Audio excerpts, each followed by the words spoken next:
Кутман таң барыңыздарга, сиздер менен биз бүгүн паста жасайбыз, итальянский паста. Аталышы феттучини. Себеби эмне үчүн феттучини? Бул пастанын аты өзү феттучини деп аталат. Бул атайын көрдүңүзбү? Мындай широкий болуп турат. Бизге бул үчүн суу май керек, сыр керек, пармезан, тоок эти, козу карын, пияз, анан кийин жашылчалар, туз, калампир, каймактуу сүт керек. Орусча аталышы сливки. Плиткабызды күйгүзүп алабыз.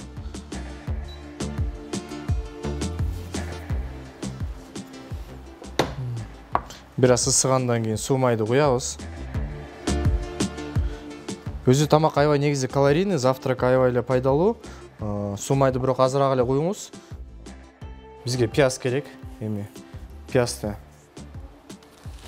майда туурайбыз.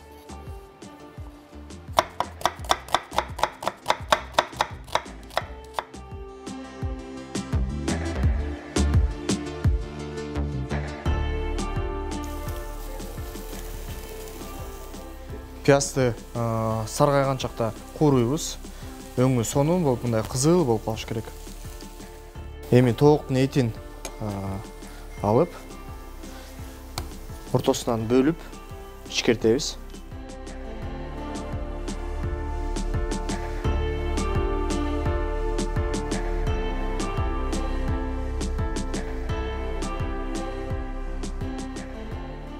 Эми пиязыбыз менен тоогубуз курулуп аткан учурда биз козу каранды туурап даярдай беребиз.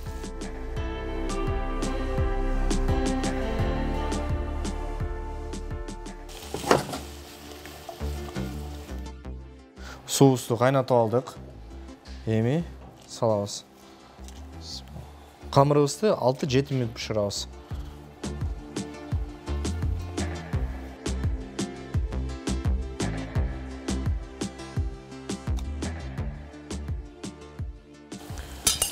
Эми кесмебизди салабыз.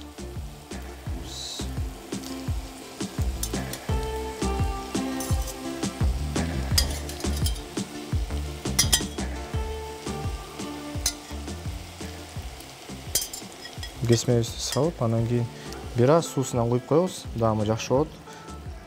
Кесменин крахмалы чыккан бул да сууда. Эми капкагын жаап, кайнаганын күтөбүз. 1-2 мүнөт кайнагандан кийин тамагыбыз даамында даяр болот. Тамагыбыз даяр болуп калды. Жытыңгырап алчы. Саралаштырып, эми тагыбызга сала берсек болот.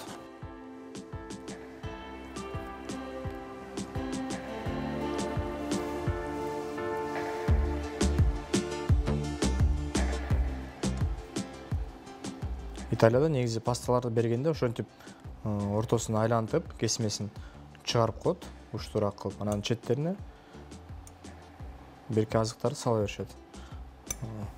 Обязательно итальянский пастага пармезан кетет өзү.